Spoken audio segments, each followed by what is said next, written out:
At a Navy Marine joint base, the atmosphere in the briefing room crackles with tension. A woman in standard fatigue sits quietly, reviewing logistics data. She wears no visible insignia, her uniform stripped of decoration. The Marine commander notices her silence and smirks. "You're awfully quiet, soldier. What's your rank?" The men chuckle. "What are you? A corporal? A sergeant?" She looks up slowly, eyes sharp but calm. "Four-star general," she replies. The room goes dead silent. From which city in the world are you watching this video today? If you enjoyed this story, consider subscribing for more moments where quiet strength speaks louder than rank. The commander's face drains of color as he reads her file. Her name is classified under Joint Special Operations Command. The fluorescent lights in the secure briefing room at Joint Naval Base Havston buzzed with the same intensity as the officers gathered around the tactical display. Maps and surveillance images covered the central table, bathed in harsh white light that cast sharp shadows across serious faces. Commander Thaddeus Merrick stood at the head of the table, his broad shoulders squared beneath his impeccably pressed uniform. "Intelligence confirms hostile movement through these corridors," Merrick said, his voice carrying the natural authority of someone accustomed to being obeyed. He traced a line across the digital map with his index finger. "Operation Shadowfall requires precision timing. We'll have a 3-minute window to extract the asset before reinforcements arrive." The 7 Marine officers surrounding him nodded in unison. Lieutenant Myers, the youngest of the group, leaned forward to study the terrain markings. "Sir, what about alternative extraction routes if primary is compromised?" Merrick's mouth tightened into a thin line. "There won't be alternatives. We execute perfectly or not at all." From the back of the room came the subtle sound of someone shifting position, heads turned toward the source. A woman in standard issue fatigues who stood near the wall, silently reviewing data on a tablet. She wore no visible rank insignia or decorations, her uniform notably plain against the metal-adorned officers at the table. Merrick paused, noticing the distraction she'd created. "Is there a problem?" The woman looked up briefly, her gray eyes meeting his before returning to her tablet. "The intel suggests a secondary patrol pattern in this quadrant.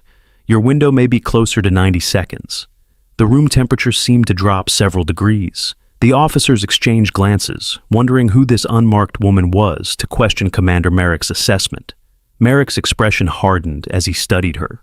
Her dark hair was pulled back in a regulation bun, her posture military straight but relaxed in a way that suggested years of service.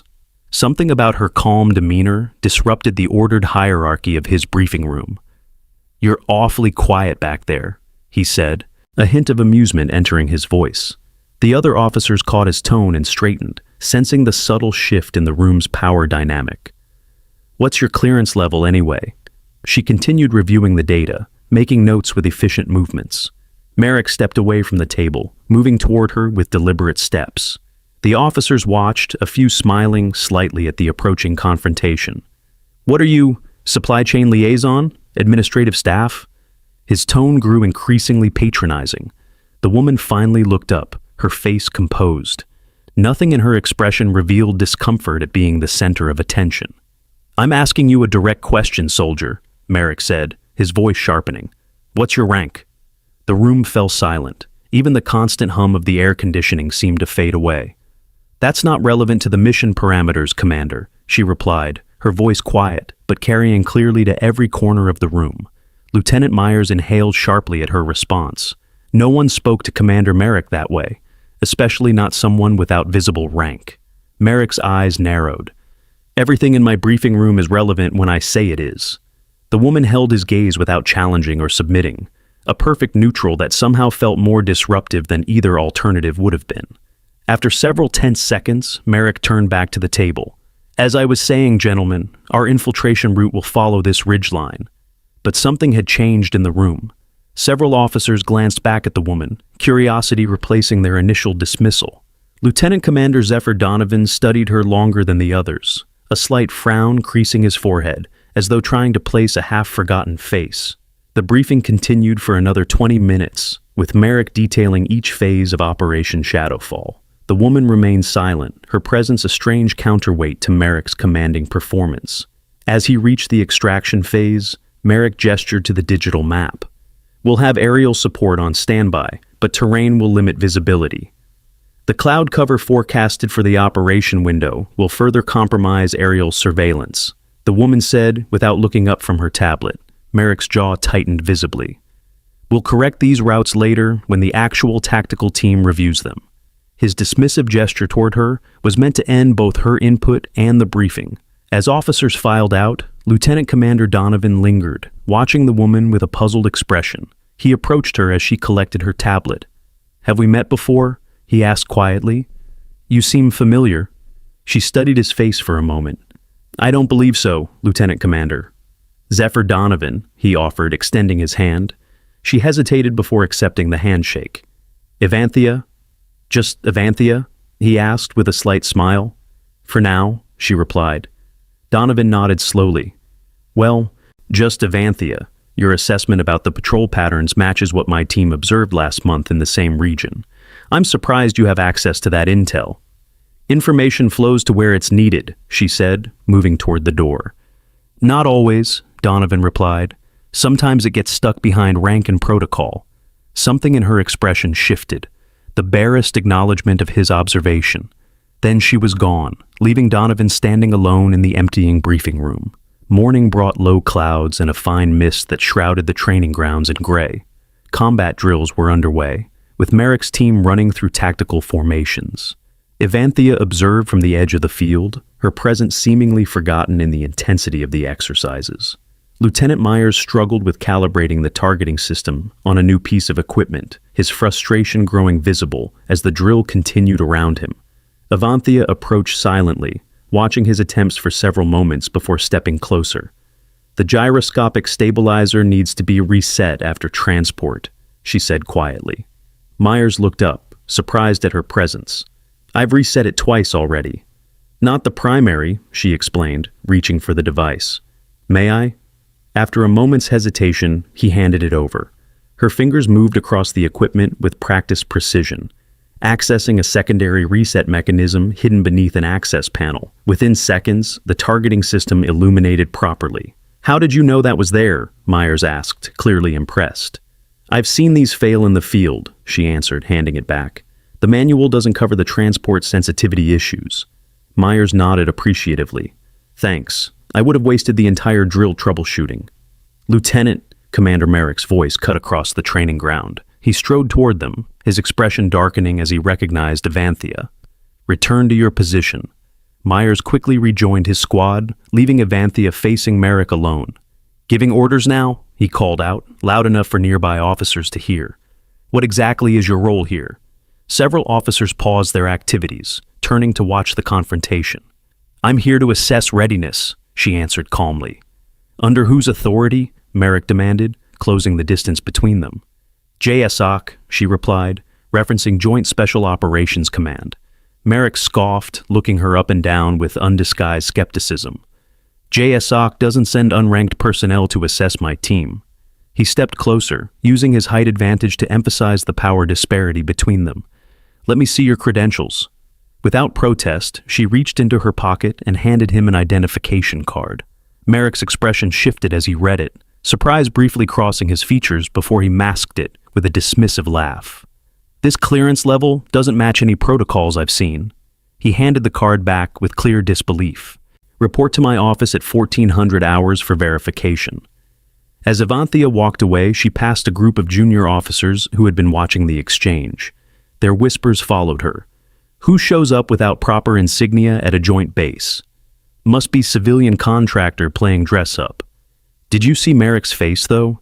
Something on that ID spooked him. She continued past them without acknowledgement, her pace unhurried despite the attention. Lieutenant Commander Donovan caught up to her at the edge of the training grounds. "You ran Talon Strike in 19, didn't you?" he asked quietly, falling into step beside her. She stopped, studying him with new intensity. "That operation remains classified, Lieutenant Commander." "My brother was with the 5th Group," Donovan continued, his voice low. "Said someone pulled his team out when intel went sideways. Never saw their face, but heard a woman gave the orders that saved their lives." Evanthea's expression remained neutral, but something shifted in her eyes, a brief recognition before the professional mask returned. Tell your brother the bourbon he left at the extraction point was appreciated, she finally said. Donovan's eyes widened slightly. So it was you. I never confirmed that, Lieutenant Commander. A ghost of a smile crossed her face. And neither will you. She resumed walking, leaving Donovan staring after her with newfound respect. The base commander's office featured the expected military precision. Awards and commendations arranged in perfect symmetry on the walls.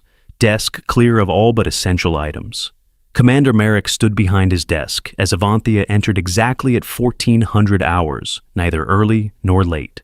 Close the door, he ordered. She complied, noting the presence of a third person in the room. A naval officer sitting quietly in the corner chair, watching their interaction with sharp eyes. Your presence is disrupting my command, Merrick began, pacing behind his desk. No identification, no rank insignia, vague authorization. My team is preparing for a critical operation, and you're introducing unnecessary variables. Variables exist whether I identify them or not, Commander, she replied. Merrick's frustration visibly grew. JSOC follows chain of command protocols. If they had concerns about Operation Shadowfall, they would have communicated through proper channels. Some concerns require direct observation, Avanthia said. By whom? Someone who won't even state their rank? Merrick's voice rose slightly. This isn't how military assessment works. Do you always question your superior officers this way? The naval officer in the corner suddenly interjected. Merrick froze, turning toward the man who had remained silent until now. Superior officer? He laughed sharply. She's not even wearing. She doesn't need to, the naval officer said carefully, standing to reveal the insignia of a captain. Captain Lachlan Wright, Naval Intelligence. Merrick's expression hardened. With respect, Captain, even if she's operating under JSOC authority, my command should have been properly notified. You were notified, Wright replied, just not in the way you expected. Avanthia remained perfectly still during this exchange. When she finally spoke, her voice carried a new weight. Commander Merrick, Operation Shadowfall has been compromised. That's why I'm here. Someone at this base is selling intelligence. That's impossible, Merrick said, but doubt crept into his voice. My team undergoes rigorous security protocols. 3 previous operations failed with similar patterns, Avanthia continued. Your team's security protocols have been flagged at the highest levels. By whom? Merrick demanded. By me, she said simply. The admission hung in the air between them, reshaping the dynamics of the room. Captain Wright moved toward the door. I suggest you listen carefully to what she has to say, Commander. He nodded respectfully to Avanthia before leaving, closing the door behind him.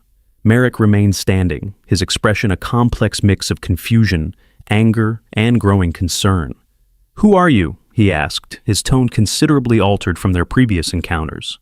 Someone trying to prevent another failed mission and lost lives, she answered. Your Operation Shadowfall has critical vulnerabilities that need to be addressed before deployment. Merrick slowly sat down, the confrontational edge leaving his posture. What vulnerabilities? Information compartmentalization has been compromised. Certain details are reaching individuals who shouldn't have access.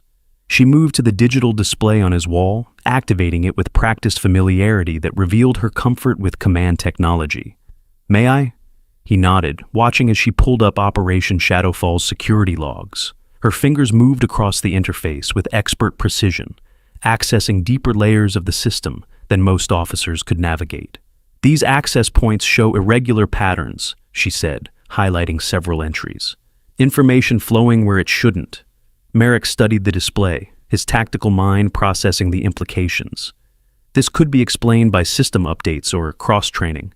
It could, she acknowledged, but combined with the failure patterns from previous operations, it suggests deliberate information extraction. For the first time, Merrick regarded her with something approaching professional respect. What do you recommend? Feed controlled misinformation through these channels. Watch where it goes. Maintain the appearance of normal operation while we identify the source. The "we" wasn't lost on Merrick. Whatever her real identity, she was now inserting herself directly into his command structure. I'll need time to consider this, he said finally.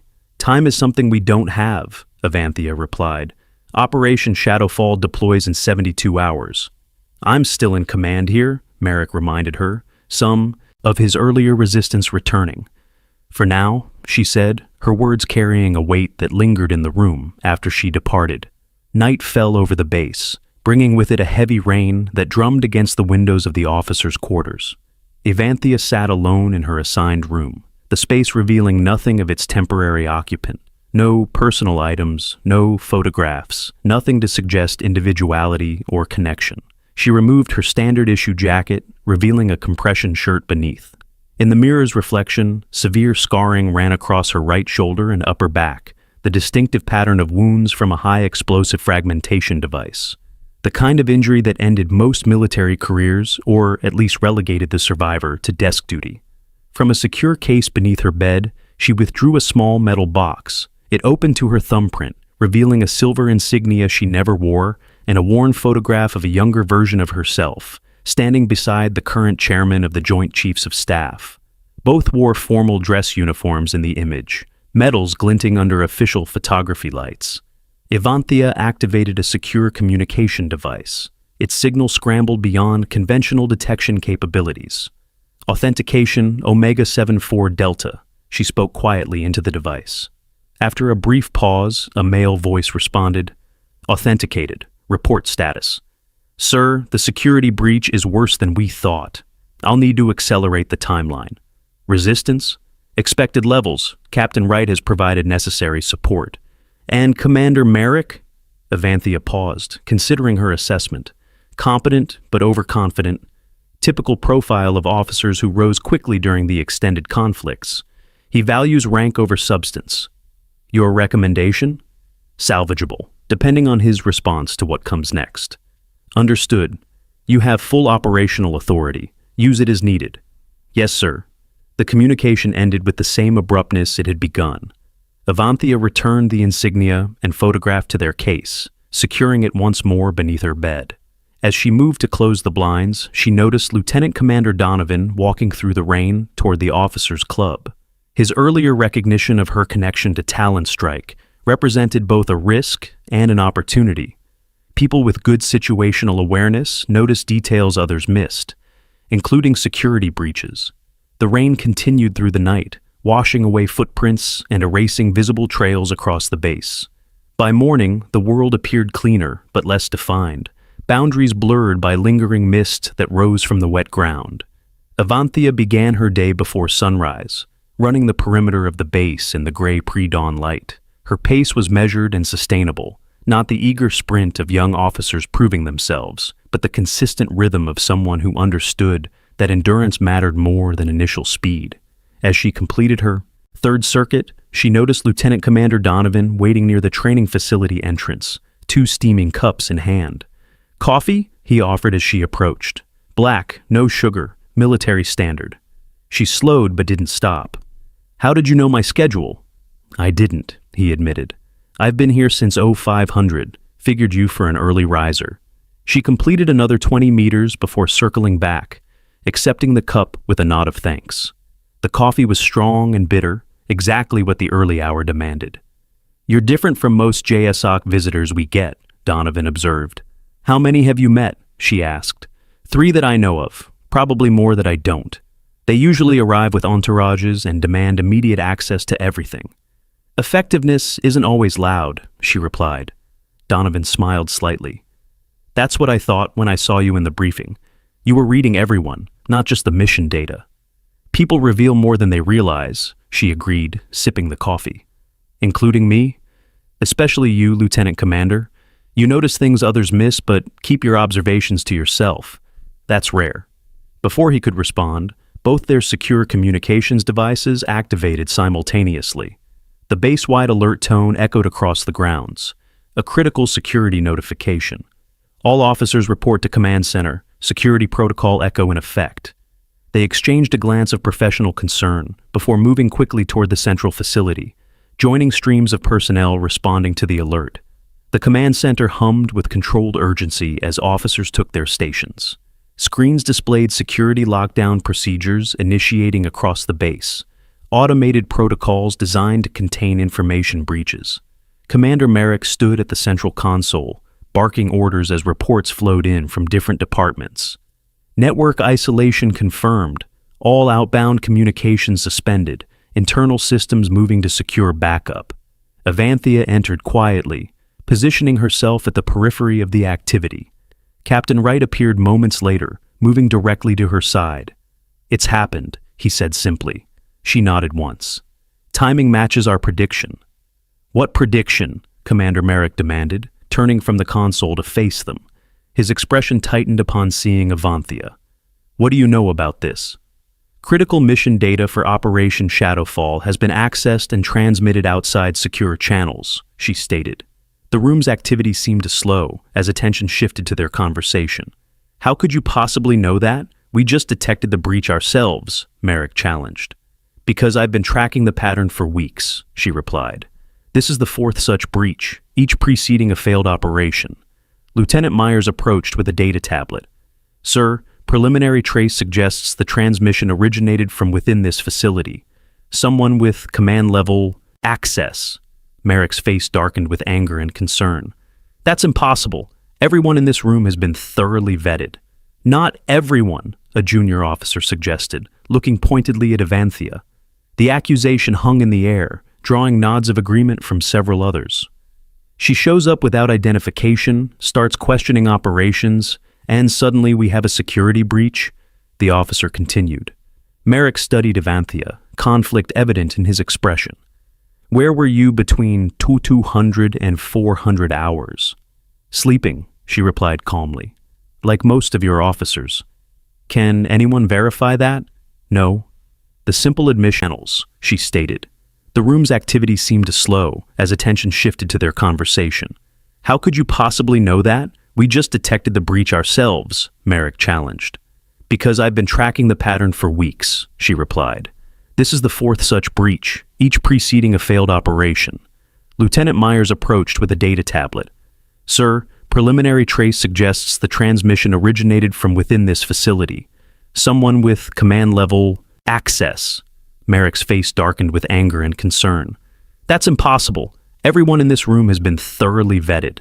"Not everyone," a junior officer suggested, looking pointedly at Avanthia. The accusation hung in the air, drawing nods of agreement from several others. "She shows up without identification, starts questioning operations, and suddenly we have a security breach," the officer continued. Merrick studied Avanthia, conflict evident in his expression. "Where were you between 200 and 400 hours?" "Sleeping," she replied calmly. "Like most of your officers."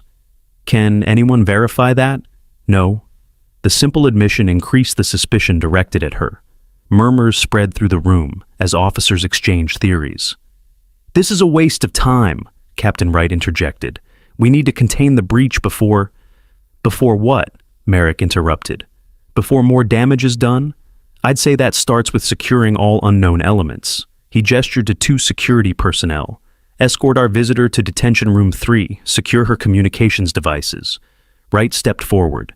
"Commander, I strongly advise against—" "This is still my base, Captain," Merrick stated firmly. "Until proven otherwise, everyone is suspect, especially those who appeared just before the breach." The security officers moved toward Avanthia, uncertainty evident in their approach. She made no move to resist or evade, her expression unchanged despite the dramatic shift in her situation. Lieutenant Commander Donovan watched the scene with growing concern. "Sir, with respect, detaining a JSOC representative without proper cause could—" "I determine what constitutes proper cause, Lieutenant Commander," Merrick cut him off. "Return to your station." As the security officers reached Avanthia, Captain Wright moved to the central communications console, accessing an emergency override system rarely used outside war scenarios. "This has gone far enough," he said, entering an authentication code that immediately silenced all systems in the room. The screens flickered, then displayed a single authentication request. "Command authority verification required." Wright turned to Avanthia. "I believe it's time, ma'am." The room fell completely silent as all eyes turned to her. Commander Merrick's expression shifted from anger to confusion as he watched Captain Wright's deferential behavior. Avanthia stepped forward, her bearing subtly changing as she moved. A straightening of her already perfect posture, a shift in her gaze that commanded attention without effort. She approached the central console with calm authority. "Clear the room," she ordered, her voice quiet but carrying to every corner. Merrick turned, fury replacing his confusion. "You have no authority to—" "General Evanthea Reeves, 4-star, Joint Special Operations Command," she stated, her voice cutting through his protest. "Authentication code Sierra Tango 721 Echo Foxtrot." The revelation fell like a thunderclap in the silent room. Captain Wright immediately stood at attention. "General Reeves, ma'am." Merrick stared in shock, his mouth opening but no words emerging. Around the room, officers froze in various states of disbelief as the implications of her words registered. "That's not possible," Merrick finally managed. "There's no 4-star named." Lieutenant Commander Donovan approached with a red folder that had just emerged from the secure printer. "Sir, this just came through on secure channels." His hand trembled slightly as he placed it before Merrick. "Have you ever witnessed someone's true identity reveal itself in an unexpected moment? The quiet person who suddenly shows incredible expertise, or the humble coworker revealed to be more accomplished than anyone imagined? Share your story in the comments and subscribe if you want to discover what happens when Commander Merrick realizes exactly who he's been dismissing all this time. Merrick's hands trembled slightly as he opened the red folder. His eyes widened as he scanned the contents. Evanthea's full service record, most of it heavily redacted with black lines, but her rank and authentication codes clearly visible at the top. Attached was a citation signed by the Secretaries of Defense and the President. The command center remained frozen in shocked silence. Officers who moments ago had been suspicious now stood rigid, processing the revelation that they had been in the presence of a 4-star general, without recognizing it. "This is impossible," Merrick whispered, his voice having lost all its earlier authority. "Your name isn't on any active duty roster of flag officers." "That's by design," General Reeves replied. Her voice remained as measured as before, but now carried the unmistakable weight of supreme command. "My operations require anonymity." Captain Wright addressed the stunned room. "General Reeves commands a classified division within Joint Special Operations Command. Her presence here was authorized at the highest levels." Merrick continued reading through the file, the color draining from his face as he reached a section detailing operations, where General Reeves had extracted compromised units, including 3 Marine divisions he had served with early in his career. The most recent 5 years of her service record were completely classified, not even titles or locations visible beneath the heavy redactions. She hadn't been sent to observe. She had been sent to save them from themselves. "I apologize for the deception, Commander," General Reeves said, though her tone suggested it was a professional courtesy rather than actual regret. "But it was necessary to assess your command without the interference that rank often creates." Before Merrick could respond, Lieutenant Myers rushed into the command center, out of breath. "Sir, we've confirmed the data breach. Operational details of Shadowfall have been transmitted to an unknown receiver. We're attempting to track the signal now." General Reeves stepped forward, addressing the room with quiet authority. "This base has been compromised. Operation Shadowfall is hereby suspended by my authority. Captain Wright will coordinate with Naval Intelligence to begin a full security review." The officers in the room glanced between Merrick and Reeves, the chain of command suddenly unclear in this unprecedented situation. Merrick straightened, attempting to regain his composure. "With all due respect, General, this is still my command. I should coordinate the security review." "Under normal circumstances, yes," Reeves replied. "But these circumstances are far from normal. Someone with command-level access is selling intelligence, Commander. Until we determine who, standard protocols are suspended."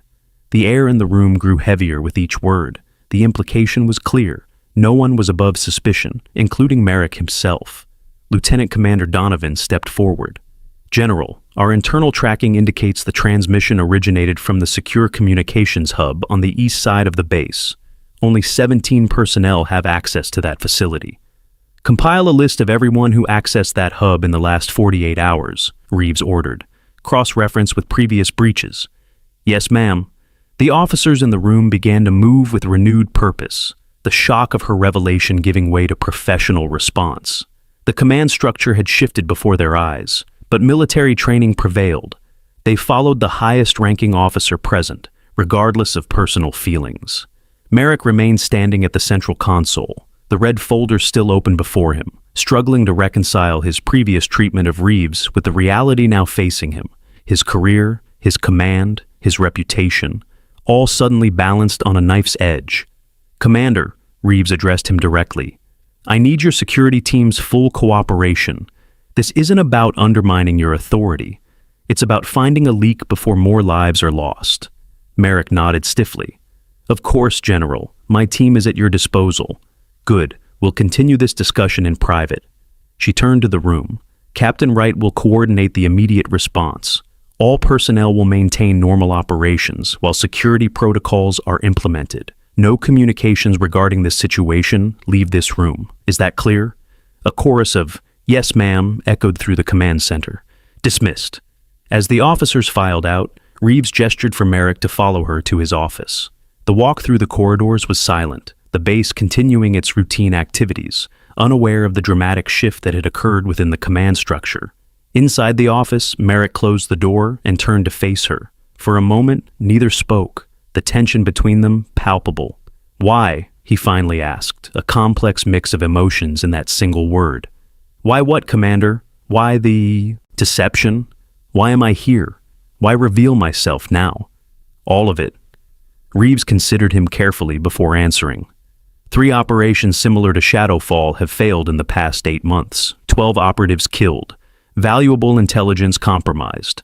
Analysis pointed to a pattern of information leaks originating from this command. "And you couldn't simply inform me through proper channels?" "We did, twice. Security reviews were conducted. Nothing was found." Merrick frowned. "I received no such notifications." "That's part of the problem, Commander.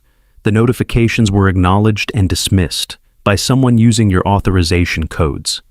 The implication hit Merrick like a physical blow. "Someone has been using my access without my knowledge?"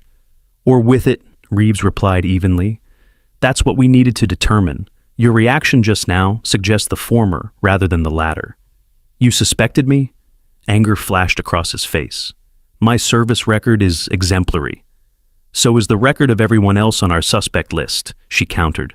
"Traitors rarely advertise their intentions, Commander." Merrick moved behind his desk, needing the symbolic protection of his position. "What happens now?" "Now we set a trap," Reeves said. "We feed controlled misinformation through selected channels and watch where it goes. But first, I need to know who you trust implicitly on your staff. After what you've just told me, I'm not sure I trust anyone." "Good. That's the right mindset for this situation." She moved to the window, looking out at the base continuing its normal operations. "Lieutenant Commander Donovan, what's your assessment of him?" Merrick considered the question. "Highly competent, sometimes too questioning of orders, but thorough. His security clearance is impeccable." "He recognized me," Reeves noted. "Or at least, he connected me to a classified operation I ran 3 years ago. That shows unusual perception." "Is that a concern?" "On the contrary, we need officers who see beyond the obvious. He stays on the investigation team." A knock at the door interrupted them. Captain Wright entered without waiting for permission, his expression grave. "General, we've identified an anomaly in the communication patterns. For the past 6 months, someone has been accessing classified data at precisely 300 hours every 3rd day." "Automated extraction," Reeves observed. Wright nodded. "Set to coincide with routine system maintenance when such access would be masked by normal administrative functions." "Who has authorization for that system during maintenance periods?" "That's the problem, ma'am. According to the logs, Commander Merrick personally authorized all maintenance access." Merrick stood abruptly. "That's impossible. I delegate maintenance authorization to Lieutenant Voss. He handles all routine system work." Reeves and Wright exchanged a significant look. "Lieutenant Voss," Reeves repeated. "Tell me about him." "Marcus Voss. With me for 3 years. Communications specialist. Quiet, efficient, keeps to himself mostly." "Too quiet, perhaps," Wright suggested. "His personnel file shows multiple deployments to regions that would put him in contact with hostile intelligence agencies." "Half my team has similar deployment histories," Merrick countered. "That proves nothing." "No, but it's a starting point," Reeves said. "Where is Lieutenant Voss now?" Merrick checked the duty roster on his terminal. Scheduled for communications hub duty until 1600 hours. "Perfect. That gives us time to prepare." Reeves turned to Wright. Set up surveillance on Voss. Discreet, continuous monitoring. I want to know every system he accesses, every communication he sends. Yes, ma'am. Commander Merrick, you'll continue normal operations. Act as though nothing has changed. If Voss is our leak, we don't want to spook him before we have definitive proof. Merrick nodded, his professional training overriding the personal shock still evident in his eyes. And the rest of my team?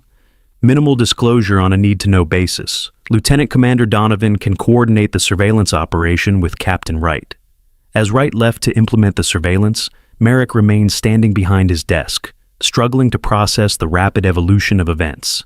In less than 24 hours, his command had been effectively superseded, his authority called into question, and one of his trusted officers identified as a potential traitor. I know this is difficult, Commander, Reeves said, reading his expression. Having your judgment questioned, your command scrutinized. It feels like a personal failure. With respect, General, you don't know how it feels. A ghost of a smile crossed her face. 20 years ago, I was a junior officer leading a reconnaissance team in hostile territory. My commanding officer dismissed my intelligence assessment because I didn't have the rank to make it sound important. 12 hours later, we walked into an ambush that killed 4 of my team. The statement hung between them, reshaping Merrick's understanding of her actions since arriving at the base. The officer who dismissed me was following protocol, Reeves continued. He listened to the higher-ranking intelligence officer instead of the junior lieutenant who'd actually observed the terrain. He wasn't malicious, just hierarchical. The military trains us to respect rank above all else, sometimes to our detriment. Is that why you arrived without insignia? To test our response? Partly, I wanted to see who would listen to competence rather than rank, who would evaluate information on its merits rather than its source. The unspoken assessment of his own performance in that test lingered in the air between them. I failed your test, Merrick acknowledged. The test isn't over yet, Commander. How you respond now matters more than your initial reaction. Before he could reply, Merrick's secure communication device activated. Lieutenant Commander Donovan's voice came through, tension evident despite the professional tone. Commander, we have a situation at the communications hub. Lieutenant Voss has initiated an unauthorized data transfer. Security personnel are en route. Do not engage, Reeves ordered immediately, taking the device from Merrick. Maintain surveillance only. We need to see who receives the transmission. Understood, General, but there's another complication. The data he's transmitting appears to be Operation Shadowfall's full tactical plan. Reeves and Merrick exchanged alarmed looks. How is that possible? Merrick demanded. Shadowfall's details were compartmentalized. Voss shouldn't have access to the full plan. Someone consolidated the data, Reeves concluded. Voss may not be working alone. All the more reason to apprehend him now, before he destroys evidence, Merrick argued. Reeves considered the options, weighing the risks of each approach. No, we follow the transmission. It might lead us to his contact. And if it doesn't, then we've lost nothing. Voss will still be there to apprehend afterward. Merrick clearly disagreed, but nodded his acceptance of the order. Yes, ma'am. The next hour passed in tense silence as they monitored the surveillance of Lieutenant Voss. The communications hub's camera showed him working normally, giving no outward indication of his treachery. Only the data flowing through the systems revealed the truth. Classified information being methodically extracted and transmitted through encrypted channels. Transmission complete, Donovan reported. Signal tracking indicates it was routed through 7 proxy servers before reaching its destination. Where? Reeves asked. That's the strange part, ma'am. It appears to have terminated at an IP address within this base. Merrick straightened. Within the base? That's impossible. Not impossible, Reeves corrected. Just unexpected. The recipient could be using the base's own security protocols to mask their actual location. Or, Wright suggested, joining them with a data tablet. They could actually be on the base. We've been assuming the intelligence was being sold to external agencies. But what if it's being collected here first? A physical handoff would be far more secure than digital transmission, Reeves acknowledged. Voss collects the data, passes it to someone with the ability to move freely on and off the base. Supply personnel, civilian contractors, Merrick suggested. Or another officer, Wright said quietly. The uncomfortable possibility settled over the room. If true, it meant the conspiracy reached higher than they had initially suspected. We need to apprehend Voss now, Merrick insisted, before he makes contact with his handler. This time, Reeves nodded. Agreed, but quietly. We don't want to alert anyone else who might be involved. Merrick activated his communication device. Security team to communications hub. Discreet approach. Detain Lieutenant Voss for questioning. Yes, sir, came the immediate response. The security cameras showed the team approaching the hub, their movements casual to avoid drawing attention.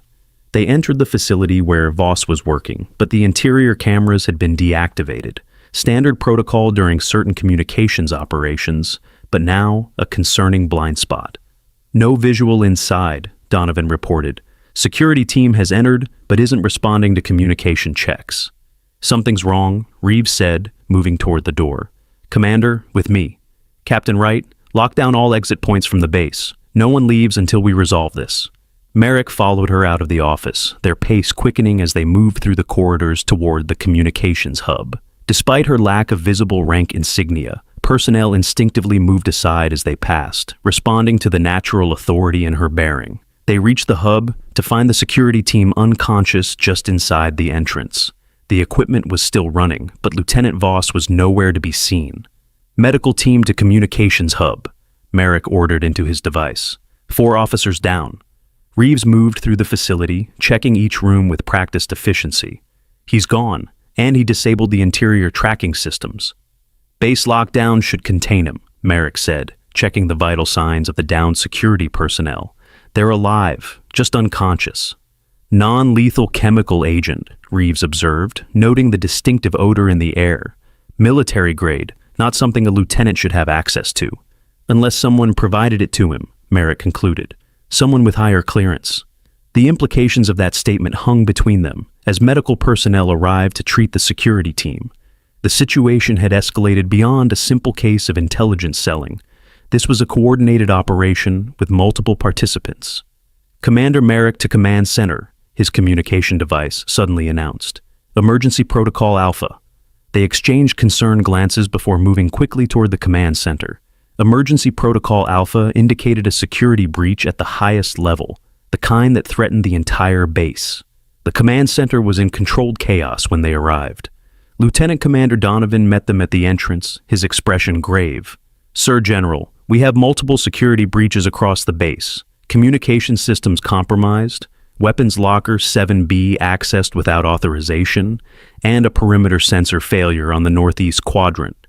Coordinated attack, Reeves stated. This isn't just about selling intelligence anymore, it's an active infiltration. Or exfiltration, Merrick suggested. Creating chaos to cover an escape. Reeves nodded her agreement. Voss is running, and someone's helping him create a diversion. The weapons locker breach is our primary concern, Donovan continued. Inventory shows 6 M4 carbines and 2 cases of ammunition missing. Armed and dangerous, Merrick said grimly. All personnel to defensive positions. Security teams to full alert status. Belay that, Reeves countermanded immediately. That's exactly what they want. A visible response concentrated on obvious threats while they slip away through the confusion. Merrick stiffened at having his order overridden, but didn't object. Lieutenant Commander, Reeves continued, initiate silent containment protocol. Minimum visible response, maximum sensor coverage. I want every heat signature on this base tracked and identified. Yes, ma'am. And get me satellite thermal imaging of the perimeter. If they're planning to escape through the northeast quadrant, I want eyes on that area. Donovan moved to implement her orders, leaving Reeves and Merrick standing at the central console. You think they've planned this from the beginning, Merrick observed. That Voss was always meant to be discovered. It's what I would do, she replied. Create a diversion with one compromised agent while the primary operative escapes with the actual intelligence. Voss is expendable. Precisely. The realization shifted their understanding of the situation. They weren't dealing with a simple security breach, but a sophisticated intelligence operation. Satellite imagery coming online now, Donovan reported. The main screen filled with a thermal view of the base perimeter, heat signatures glowing against the cooler background. There! Reeves pointed to movement near the northeast fence line. 3 signatures moving in a tactical formation. That's not Voss running for his life. That's a trained team executing an extraction. 4th signature approaching from the east, Merrick noted. Potential vehicle for exfiltration.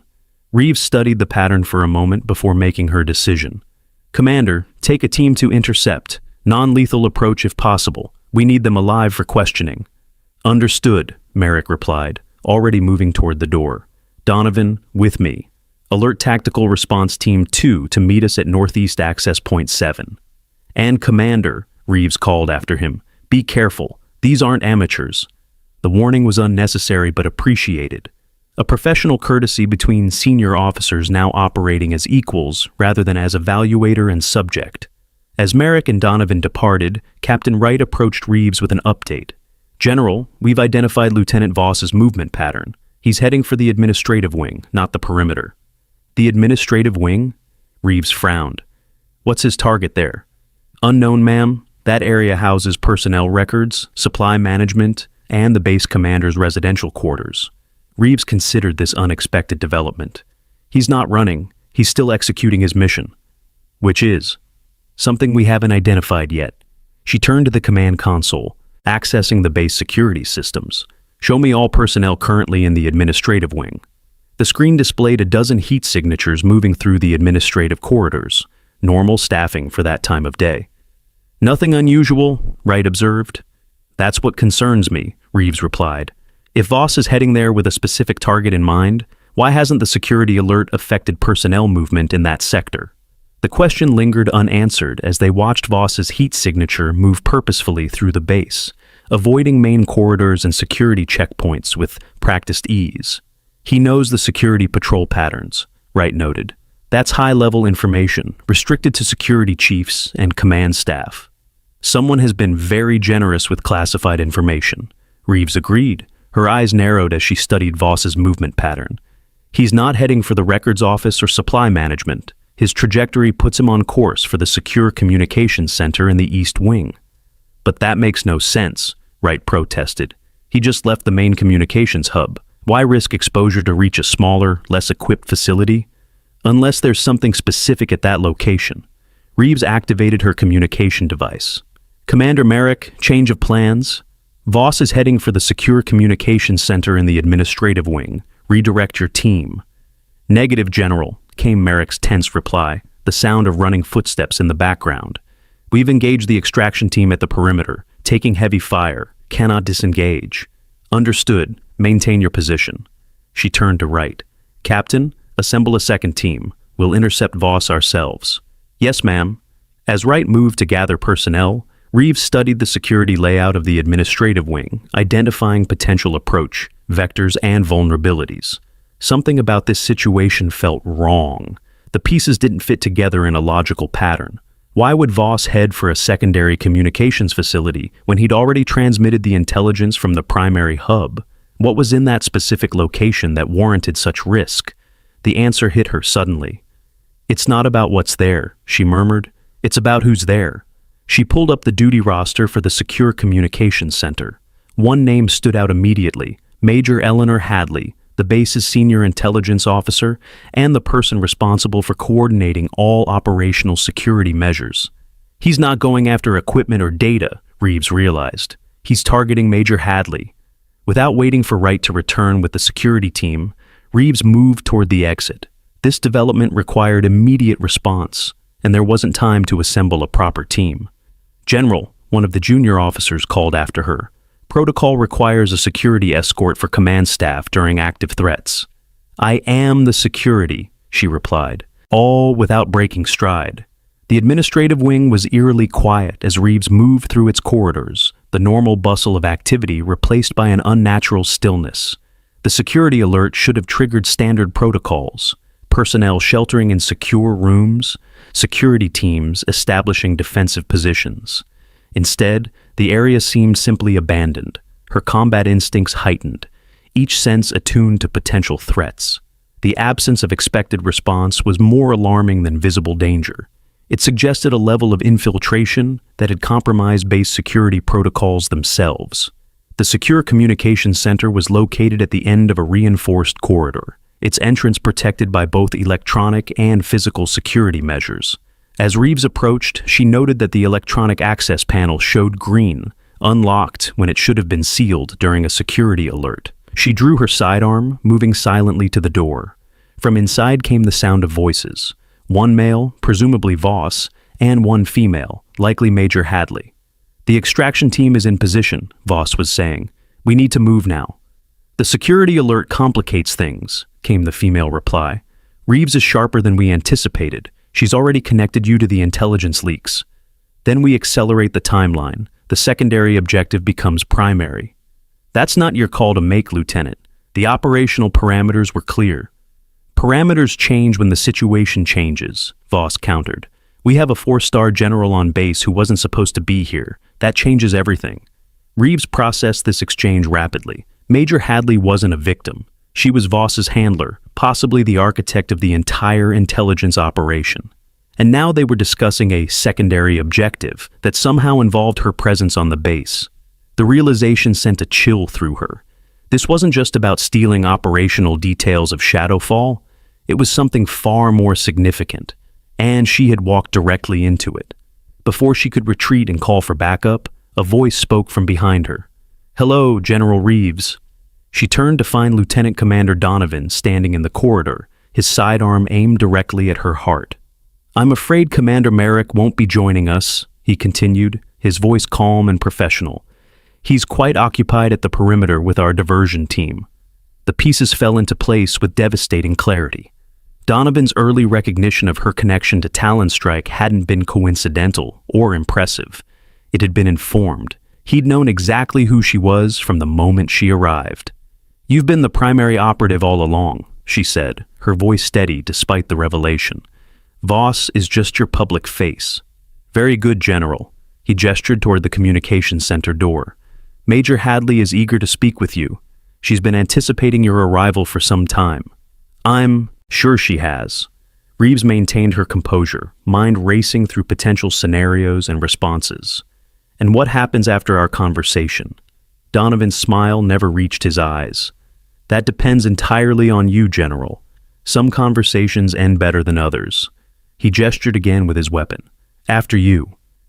Reeves entered the secure communications center to find Major Hadley standing at the central console, Lieutenant Voss positioned by the secondary exit. The room's normal communications equipment had been reconfigured, unfamiliar devices connected to the base systems. "General Reeves," Hadley greeted her with professional courtesy entirely incongruous with the situation. "Thank you for joining us. Your arrival has accelerated our timetable considerably." "Always happy to inconvenience traders," Reeves replied evenly. "Though I admit, I expected better operational security from a major with your clearance level." Hadley smiled thinly. "Our operational security is exemplary, General. You're here, aren't you? Alone, without backup, walking into a situation you don't fully understand." "Enlighten me then." "All in good time." Hadley turned to Voss. "Is the package secure?" "Yes, ma'am. Transport standing by at extraction point Charlie." "Excellent." She returned her attention to Reeves. "You've been quite the disruptive force since arriving, General. Commander Merrick was so easily managed before you appeared. Predictable, hierarchical, perfect for our purposes. Which are, currently, ensuring you remain in this room while certain events unfold elsewhere." The implications of that statement were immediately clear. This confrontation wasn't the main objective. It was another diversion. "What's the real target?" Reeves demanded. "I believe you've already met him," Donovan replied from behind her. "Captain Wright seemed quite eager to assist with your investigation." The final piece of the puzzle clicked into place. Wright wasn't just a naval intelligence officer. He was the actual target of this elaborate operation. Everything else, the intelligence leaks, the security breaches, even her own presence, had been manipulated to create the perfect opportunity for his capture. "Why Wright?" she asked, playing for time, while assessing the room for tactical advantages. "Captain Wright has access to certain intelligence that interests our employers," Hadley explained. "Intelligence regarding ongoing naval operations in the South China Sea." "Your employers," Reeves repeated. "So this isn't ideological, it's mercenary." "Ideology is for true believers, General. We prefer more tangible rewards." Outside the secure room, alarms suddenly blared, the base-wide signal for critical security breach. Hadley checked her watch with a satisfied expression. "Right on schedule. I believe that would be our extraction team securing Captain Wright. The revelation struck Reeves like a physical blow. Everything that had happened since her arrival, the discovery of Voss's suspicious activities, the security breaches, even her own confrontation with Merrick, had been orchestrated to draw attention away from the real objective.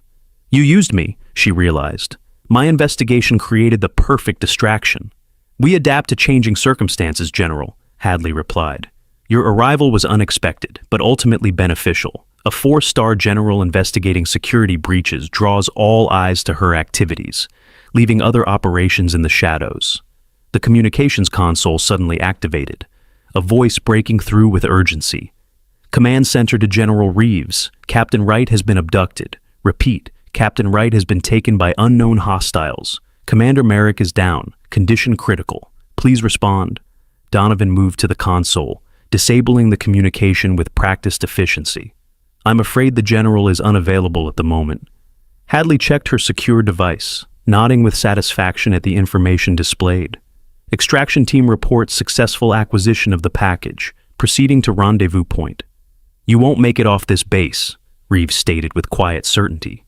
Every exit is monitored, every vehicle tracked. Perhaps, Hadley acknowledged, but contingencies exist for such obstacles. The lights in the communications center suddenly flickered, then failed completely, plunging the room into darkness. Emergency lighting activated moments later, casting everything in a dim red glow.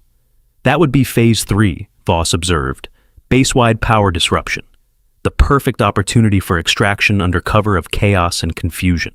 Reeves had seen such tactics before, create cascading system failures to overwhelm response capabilities.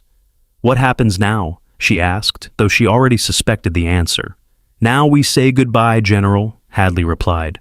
Lieutenant Voss, proceed to Extraction Point Delta. Lieutenant Commander Donovan and I will join you shortly after completing our final task. Voss nodded, moving toward the exit. As he passed Reeves, he offered a mocking salute. It's been an honor, General. The moment he cleared the doorway, Reeves made her move. In one fluid motion, she dropped to one knee and pivoted, her right hand still gripping her concealed sidearm that Donovan had failed to secure. Years of operational experience guided her actions as she brought the weapon up and fired in a single smooth motion. The sound of the shot echoed through the small room, followed by the heavy thud of Lieutenant Commander Donovan falling to the floor. Major Hadley reached for her own weapon, but froze when she found Reeves's sidearm aimed directly at her head.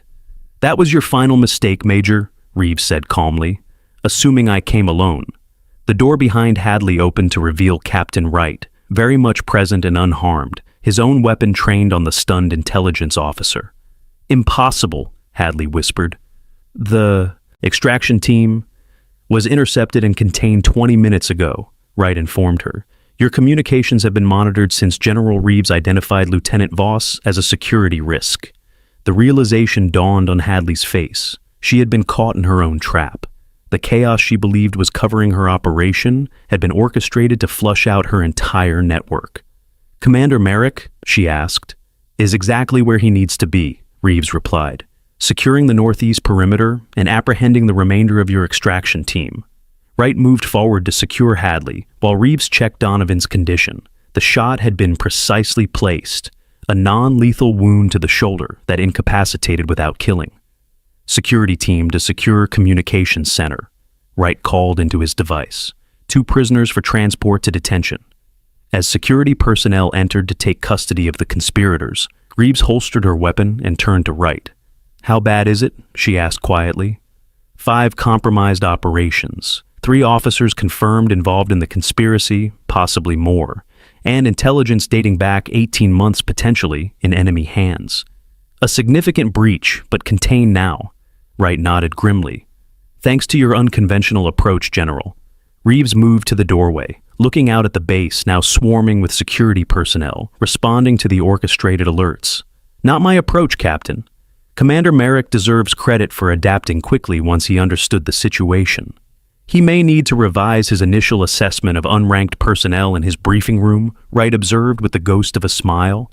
We all have our learning moments, Captain, Reeves replied. Some are just more public than others. Security teams escorted the handcuffed Major Hadley and Lieutenant Commander Donovan through the corridor, the once trusted officers now revealed as the architects of a sophisticated intelligence operation.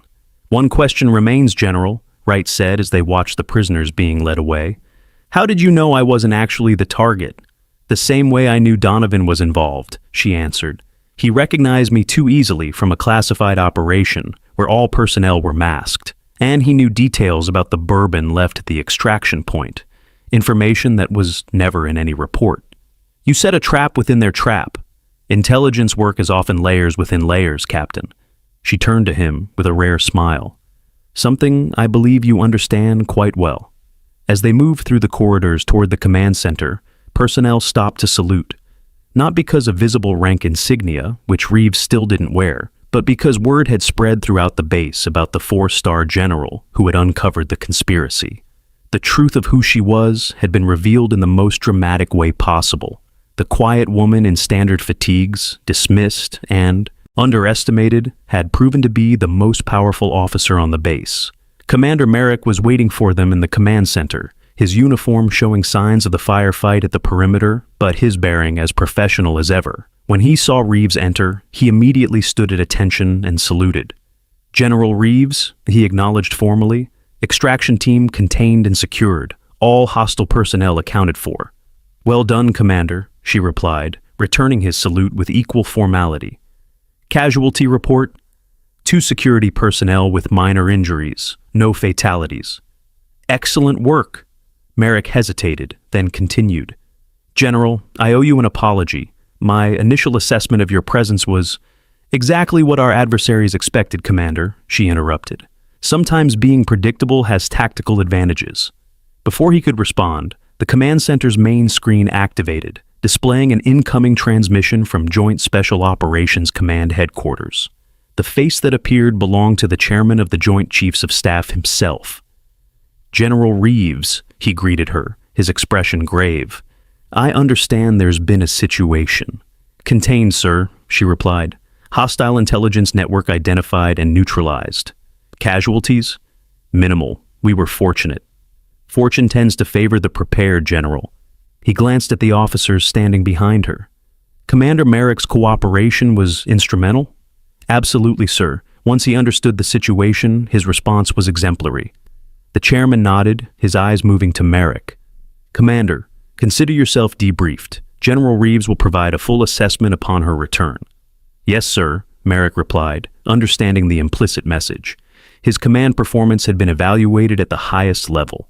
As the transmission ended, Reeves turned to face Merrick and the assembled officers. The room fell silent, every eye fixed on the woman who had entered their base without fanfare, faced dismissal and suspicion, and ultimately saved them from a catastrophic security breach. "Commander," she said, her voice carrying the quiet authority that had been present from the beginning, though few had recognized it. "I believe we have an operation to reschedule." "Shadowfall, ma'am?" he asked, "unless you have a better name for it." "No, ma'am." "Good." She moved to the central console, accessing the secure mission files. "Let's begin. Ever noticed how the quietest person in the room often holds the most power? Someone who watches and listens before revealing their true capabilities? Tell us about a time you misjudged someone based on their appearance or demeanor. Subscribe to see how Commander Merrick comes to terms with the revelation that will forever change his understanding of leadership in the final part of this story. 3 days after the security breach, Joint Naval Base Havston had returned to operational status. The infiltration network had been completely dismantled, with 7 compromised personnel identified and detained for military tribunal. Intelligence analysts were still assessing the extent of the information that had been compromised, but initial reports indicated that the damage had been contained before the most critical data could be extracted.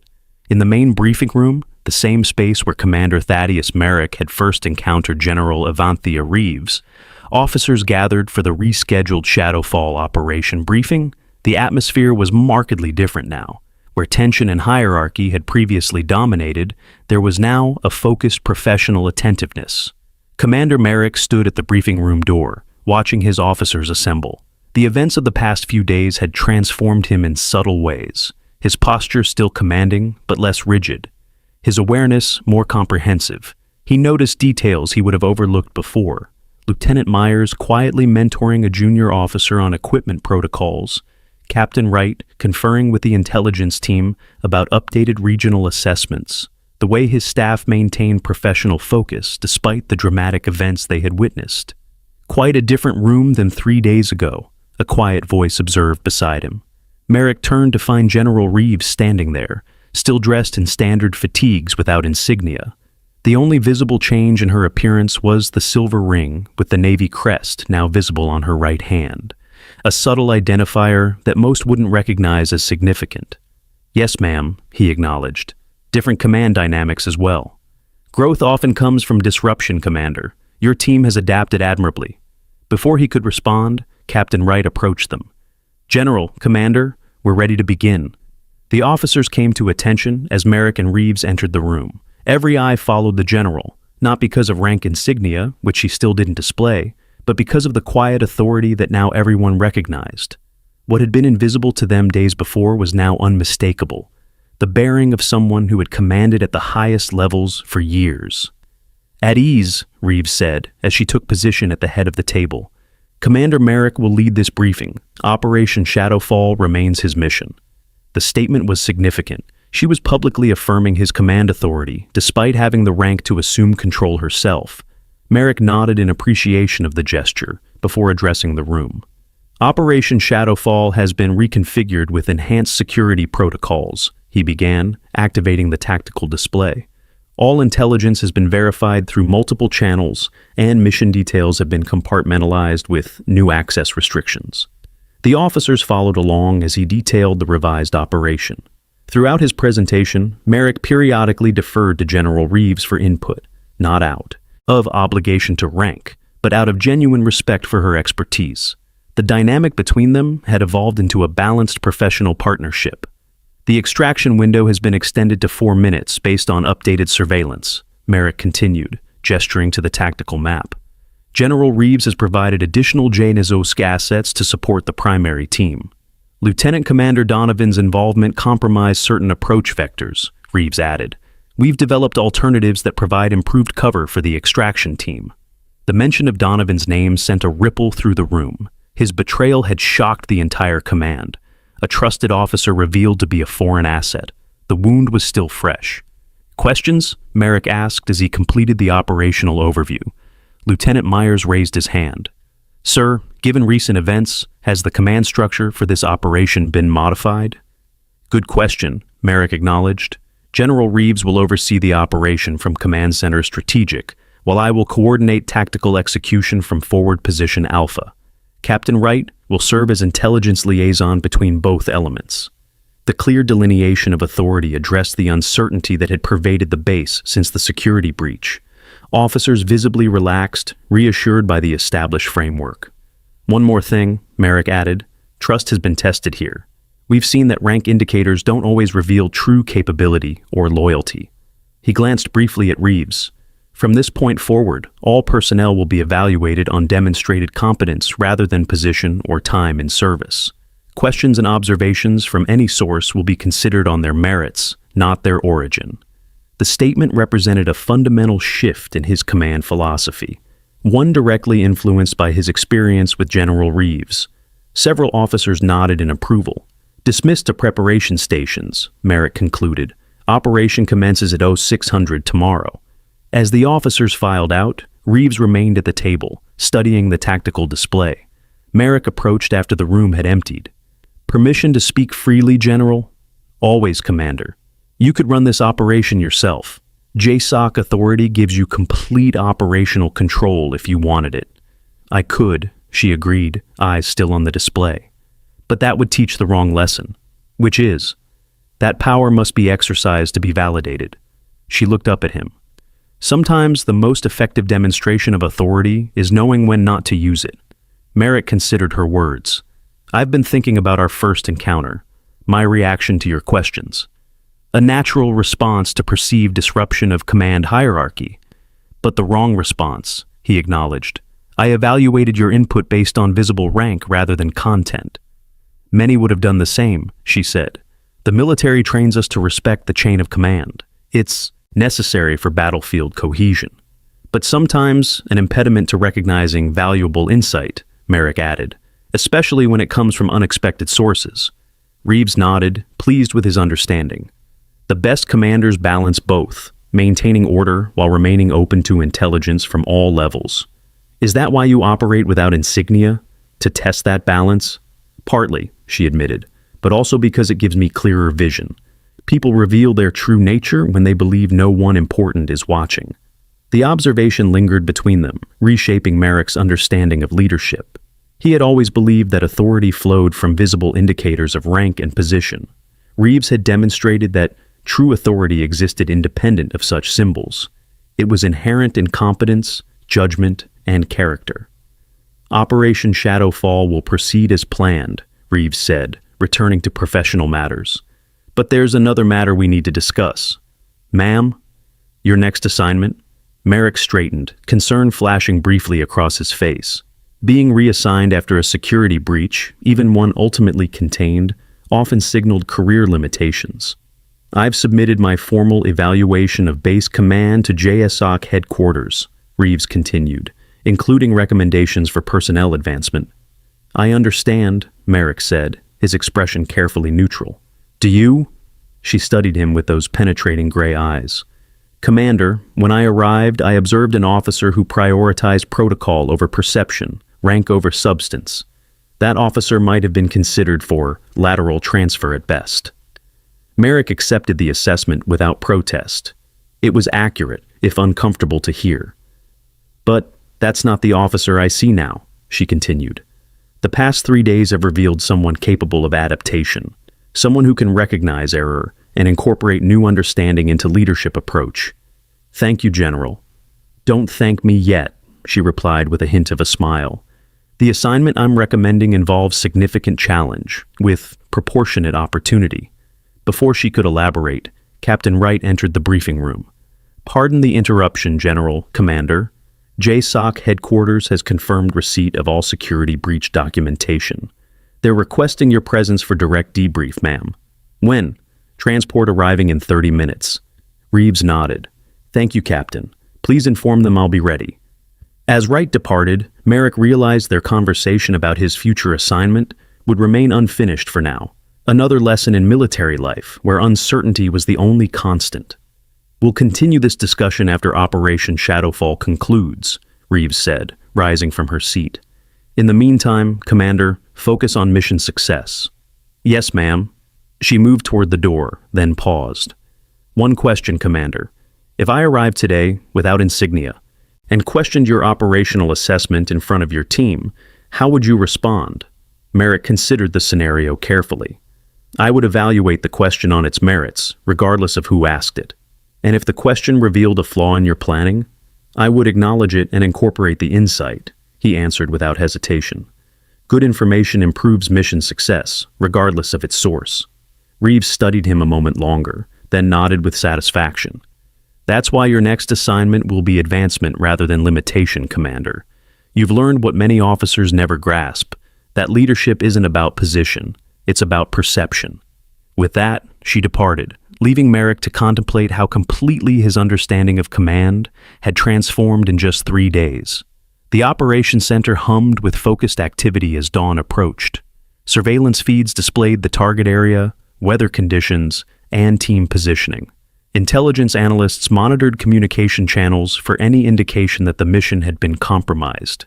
Medical personnel stood ready for contingencies. Every element of Operation Shadowfall had been meticulously prepared. General Reeves observed from a position near the central command console, her presence felt rather than announced. She had declined the offered command chair, preferring to remain mobile, watching both the operational displays and the personnel managing them. Commander Merrick's voice came through the communication system from his forward position. Havston Command, this is Shadowfall Actual. Teams in final position, awaiting execution order. Captain Wright looked to Reeves, who nodded her authorization.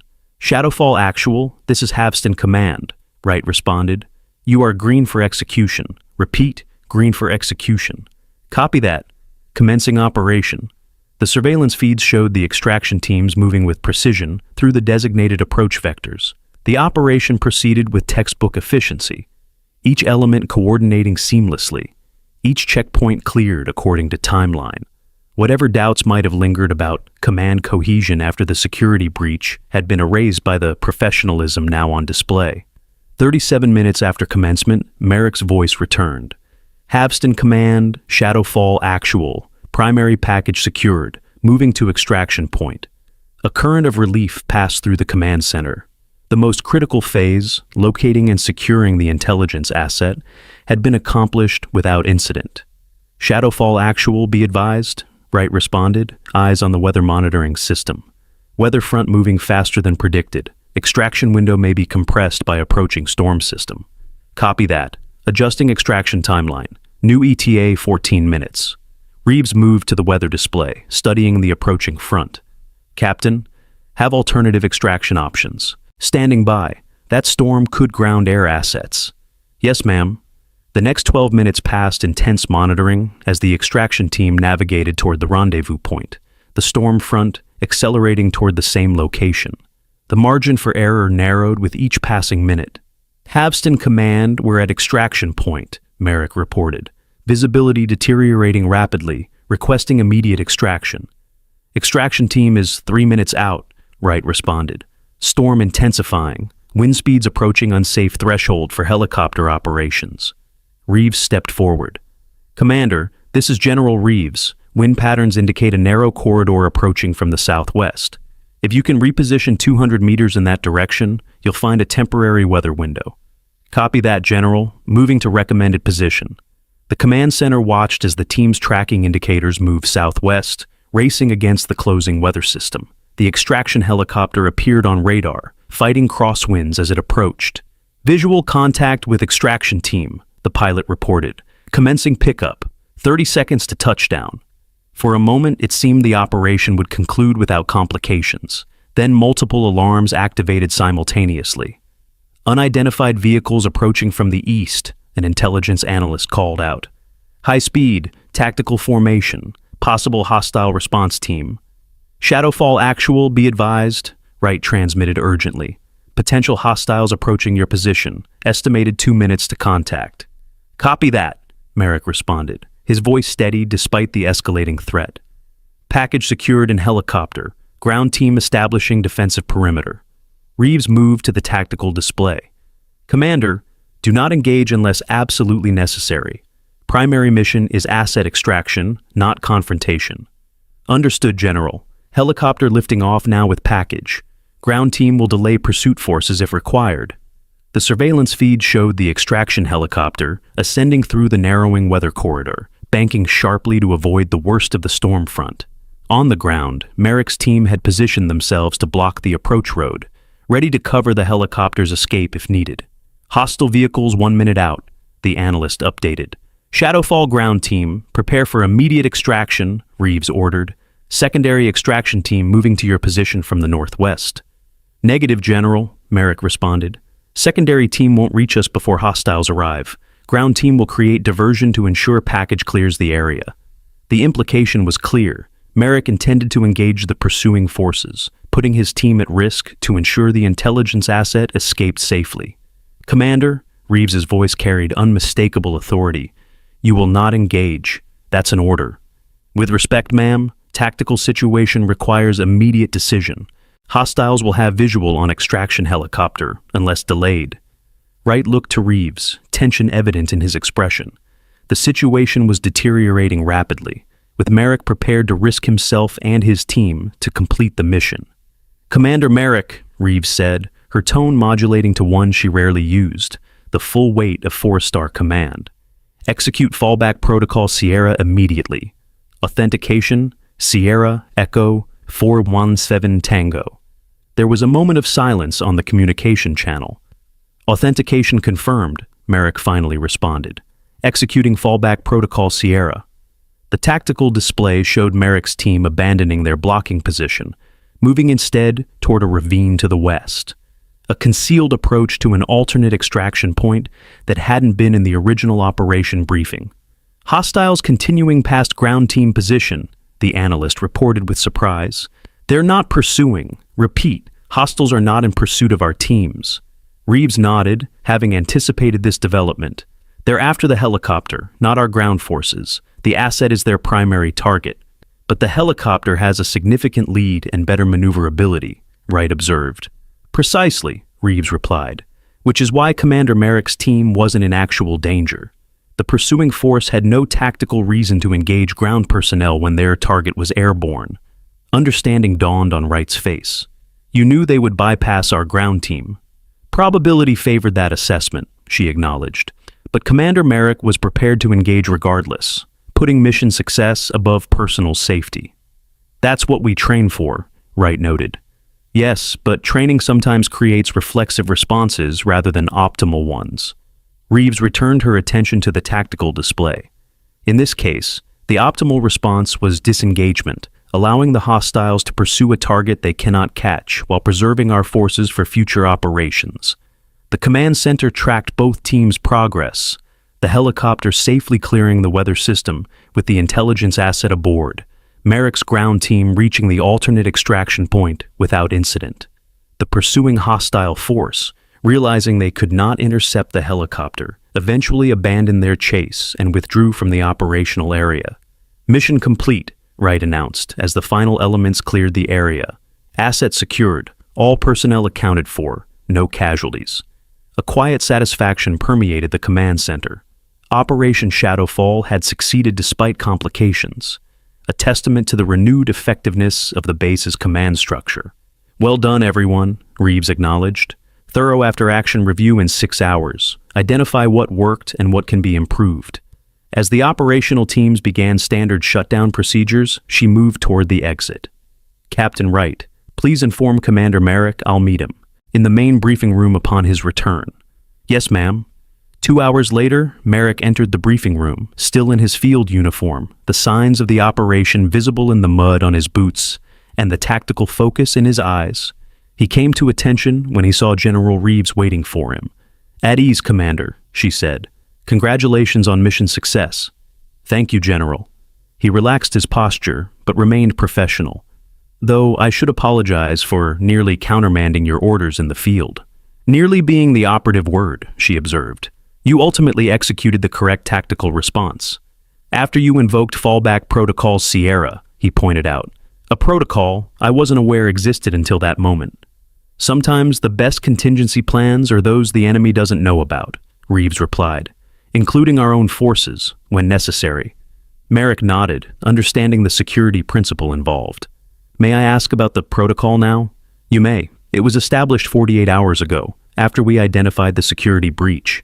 Captain Wright and I created several backup extraction scenarios unknown to the General Command, insurance against any remaining intelligence leaks. A wise precaution, Merrick acknowledged, though I wish I'd been informed. Would you have made different decisions in the field if you had known? He considered the question carefully. Probably not. The tactical situation appeared to demand immediate defensive action, which illustrates why some information is compartmentalized, she explained.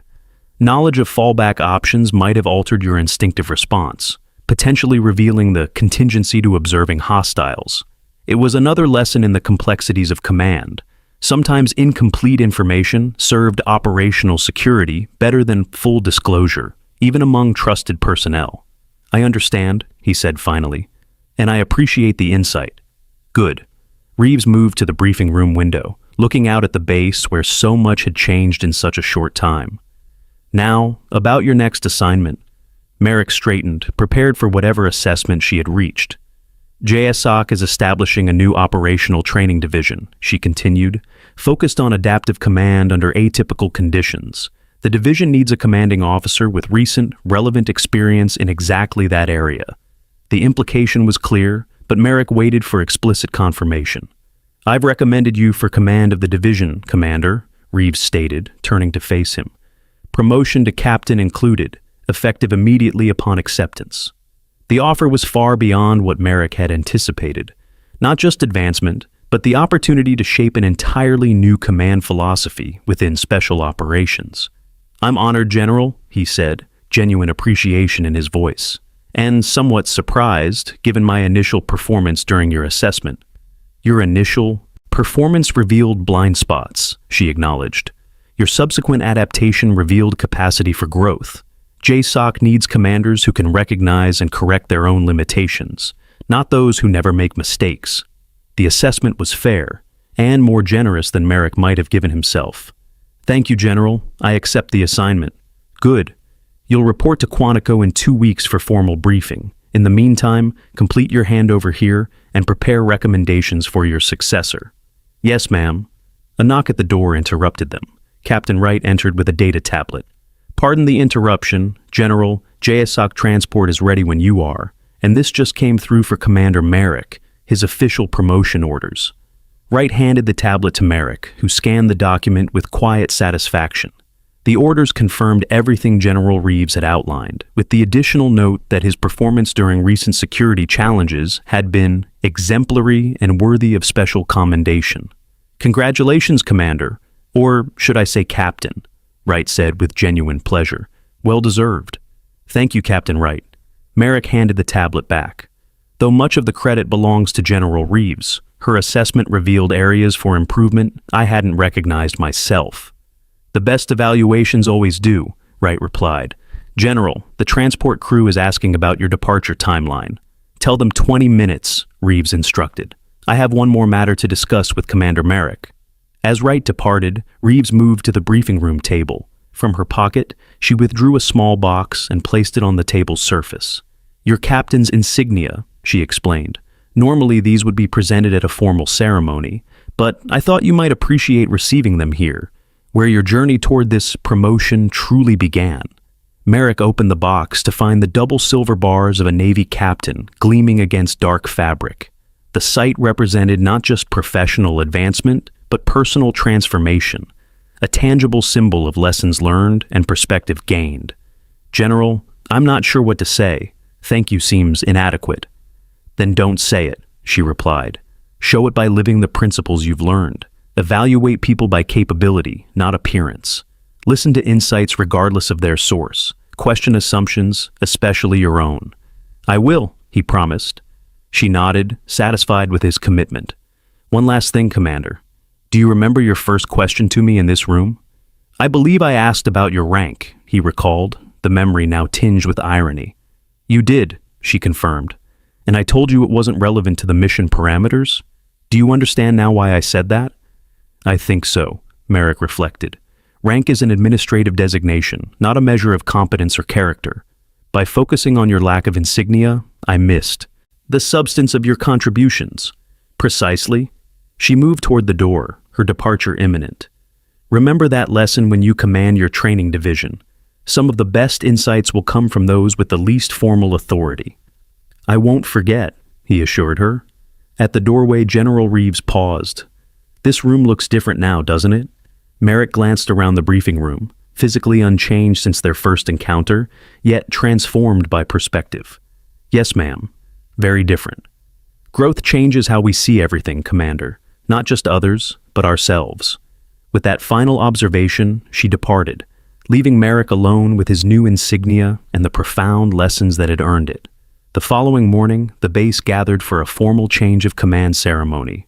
Merrick, now wearing his captain's bars, addressed the assembled personnel with a new clarity of purpose. The past week has taught us valuable lessons about security, about command, and about perception, he began. We discovered that rank insignia doesn't always reveal true authority, that competence speaks louder than position, and that listening to all voices, regardless of their apparent status, strengthens our mission effectiveness. The officers and enlisted personnel listened attentively, many of them having witnessed firsthand the dramatic events that had reshaped their command philosophy. As I prepare to depart for my new assignment, Merrick continued, I leave you with one core principle. True leadership is earned through action, not announced by insignia.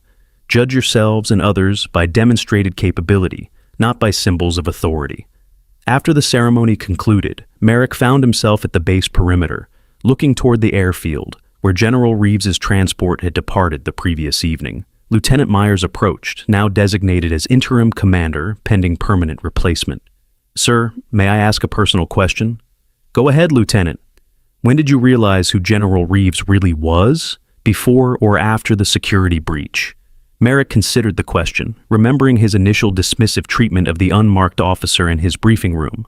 I saw her insignia in the file, but I didn't truly understand who she was until much later. I don't follow, sir. Rank tells you someone's administrative position, Lieutenant. It doesn't tell you who they are.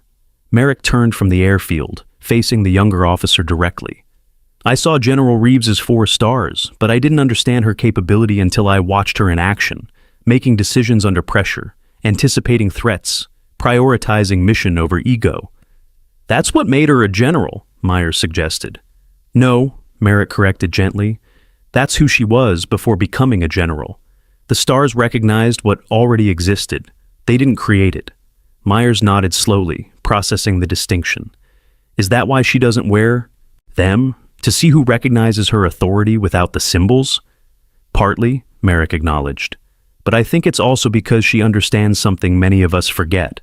True authority comes from competence, judgment, and character, not from what's pinned to your collar. The conversation lingered in Merrick's thoughts as he completed his final duties at the base.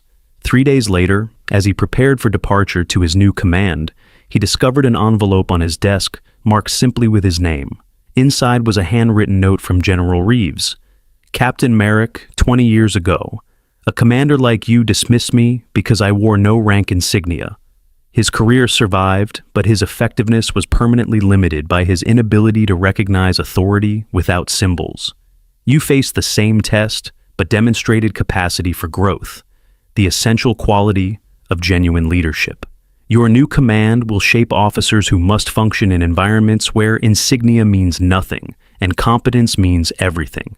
Remember the lesson of our first meeting. Leadership is earned in silence before it is proclaimed with words. General E. Reeves, Joint Special Operations Command.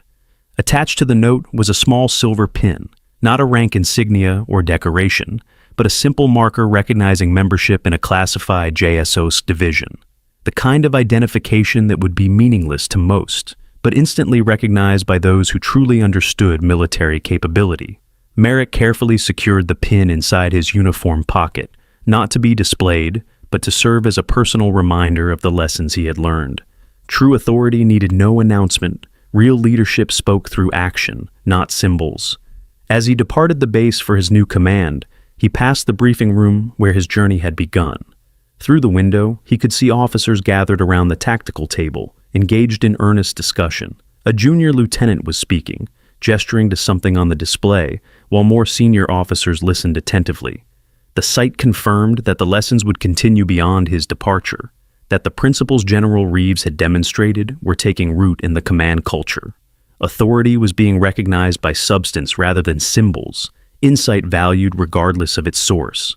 In his pocket, the silver pin rested quietly, a reminder that the most powerful forces often operate without declaration, that true leadership reveals itself in moments of challenge, and that wisdom sometimes arrives in the form of a quiet woman with no visible rank, whose very presence changes everything.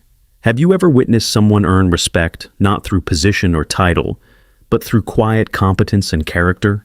Those rare individuals who lead through actions rather than announcements, who command attention without demanding it?